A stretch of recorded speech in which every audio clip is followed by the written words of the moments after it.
Par collaboration, on entend une économie qui serait portée pas uniquement par des grands acteurs économiques, mais qui fait de la collaboration, on pourrait dire de petites unités, des travailleurs, des citoyens, etc., un modèle d'organisation puissant. Et en fait, c'est une nébuleuse. C'est une nébuleuse qui permet à la fois d'avoir d'un côté des innovations qui sont apparues des 10-15 dernières années grâce au numérique, en tout ou en partie, et qui effectivement mettent en évidence la force, au fond, de mobilisation de personnes autrefois séparées qui arrivent à faire des actions communes, qui arrivent à se mobiliser, pas uniquement pour faire des mouvements sociaux, ça on connaît déjà, mais jusqu'à la fabrication de biens, que ce soit des biens numériques ou que ce soit même des biens tangibles, comme on dit, des biens de consommation palpables. Et puis à côté de ça, derrière ce vocable, on a également des nouvelles formes économiques, des nouveaux business models, on pourrait dire, qui sont tout l'inverse, qui se rangent derrière l'idée de collaboration, mais la collaboration ne la voit pas, derrière des valeurs fortes de partage, etc., qui pourraient sembler reposer sur des bons sentiments humains, mais qui sont exactement l'inverse et qui sont plutôt justement des entreprises du capitalisme, comment pourrait-on dire, poussé à son extrême. Je pense qu'il y a une valeur de départ qui est intéressante, qui consiste à se dire que on va repartir de la compétence de tout individu, que tout individu est capable de faire une série de choses, et que le mécanisme de collaboration va faire qu'il peut y avoir des nouvelles formes de coopération, effectivement, qui s'appuient là-dessus et qui permettent de ne pas être désignés comme étant compétents sur base d'un diplôme et de court-circuiter toute une série de mécanismes de discrimination classiques sur le marché du travail, on pourrait dire dans les formes d'activité classiques. Et donc de ce côté-là, il y a une forme de reconnaissance que je trouve intéressante. Après, au-delà de ça, la mise en œuvre effective des activités dans cette économie collaborative est questionnable et devient de moins en moins désirable au plus une série de nouveaux acteurs économiques puissants s'emparent de cette idée-là pour faire l'opposé, au fond, du label en dessous duquel il se range, parce que dans ce cas-là, on est plutôt face à la fois sur des formes nouvelles d'exploitation en marge des institutions, on pourrait dire, en tout cas des formes historiques qui ont été élaborées en vue de protéger le travail, de protéger les travailleurs, de conférer des droits, et c'est aussi promouvoir des styles de vie ou des valeurs ou des horizons au fond d'une vie épanouie. Grosso modo, l'individu auto-entrepreneur capable de se prendre en charge lui-même, de fixer ses propres horizons et d'y arriver un peu comme par magie d'une collaboration avec des plateformes, et dont on sait très très bien qu'il s'agit juste d'une sorte de miroir aux alouettes, et que pour quelques cas qui arrivent pleinement à réussir de cette manière-là, on a maintenant une quantité d'autres travailleurs qui, au fond, n'arrivent pas à jouer ce jeu-là, et qui sont relégués simplement dans des formes un peu plus précarisées d'emploi. Et là, je dirais, c'est bien sur les plateformes, ou plutôt sur l'aspect de l'économie collaborative, qui est celle qui a été investie par les grands acteurs économiques, tout en différenciant bien toute une série de nouvelles initiatives de type coopérative, etc., qui, elles, continuent de faire valoir ces valeurs-là et de faire primer, au fond, ces valeurs-là, d'essayer de maintenir ces valeurs-là au-dessus des questions de rentabilité économique. Dans un cadre classique, c'est un travailleur et son employeur, qui qualifie son travail, qui peut dire s'il a bien fait ou pas. Si le travailleur a mal fait ou si on l'accuse d'avoir mal fait, il peut contre-argumenter, il peut dire voici les raisons, j'ai été empêché par ceci et cela. Une fois que c'est le consommateur qui note,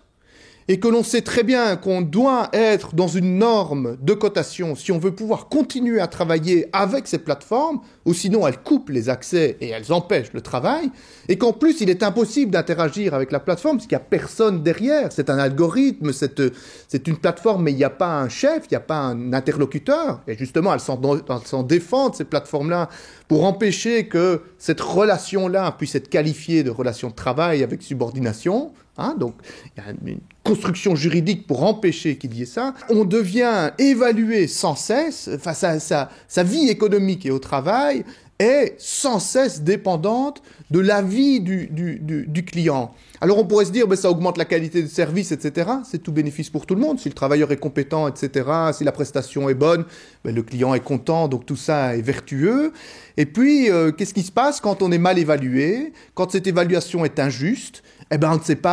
pas contre-argumenter. Et puis après, pour rattraper la sauce d'un 0 sur 5 ou de 3 ou 4 fois 0 sur 5, alors qu'avant on avait chaque fois les 5 sur 5,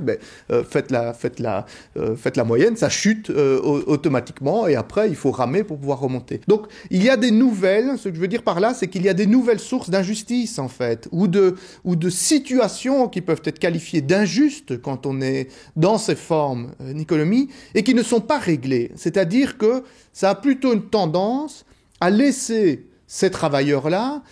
face à un système qui est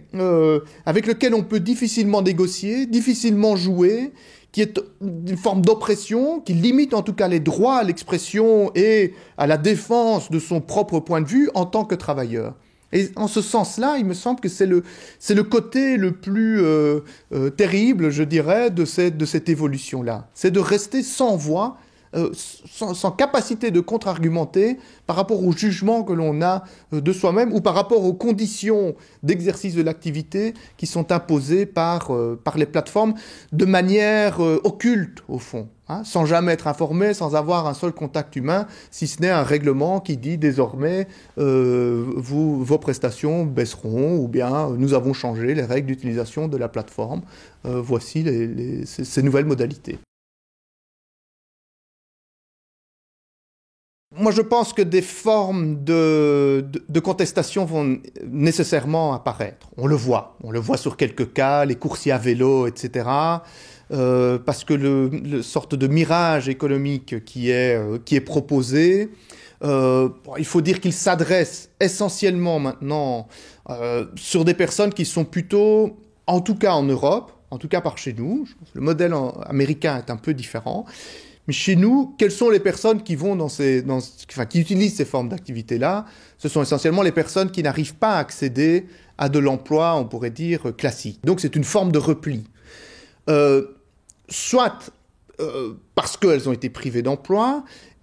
ou alors il y a du côté des jeunes une manière de rentrer, on pourrait dire, dans la vie active, dans des activités économiques, qu'elles ont quelquefois utilisées quand elles étaient étudiantes, qu'elles prolongent, et donc une forme de socialisation, on pourrait dire, à ce que c'est que de gagner sa vie et que de travailler, qui se fait de cette manière-là.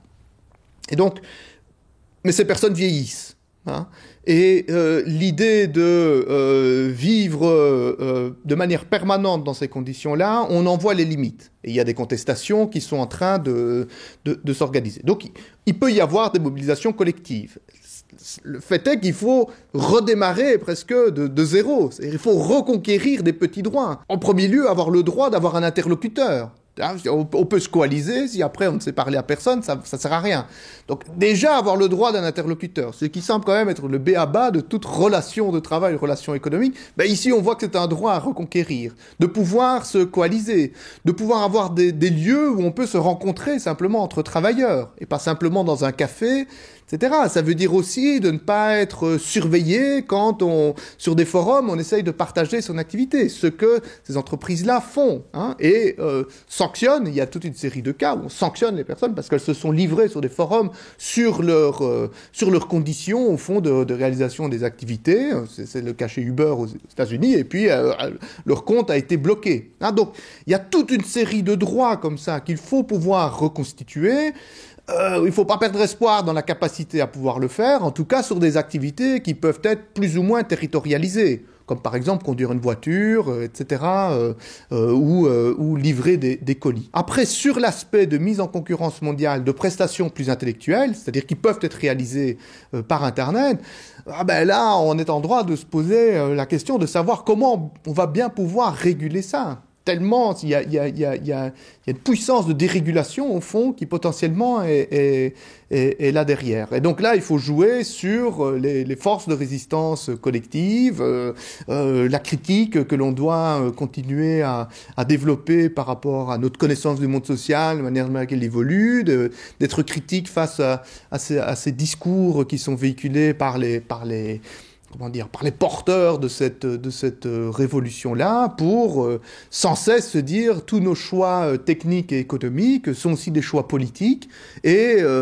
c'est par une meilleure connaissance de ces problématiques-là qu'on peut avoir aussi des prises de conscience, et tenter éventuellement, et ça c'est une troisième piste, de, pervertir ces dispositifs-là, d'au lieu de promouvoir des plateformes qui mettent en compétition tout le monde, de faire des plateformes qui valorisent la coopération, qui valorisent l'échange, et d'inventer d'autres manières de faire qui pourraient aussi convaincre des clients en disant: ici, on vous propose un modèle coopératif et non pas compétitif, et la qualité du service que vous allez avoir sera meilleure. Et je pense qu'il y a de l'espace d'innovation, parce qu'on a bien des logiques puissantes économiques qui s'engouffrent là-dedans, mais des contre-réactions, on l'a vu à travers le temps, ce sont des nouvelles utopies à créer, mais elles sont réalisables aussi, sans quoi des logiciels libres n'auraient jamais existé, sans quoi Wikipédia n'aurait jamais existé, etc., etc.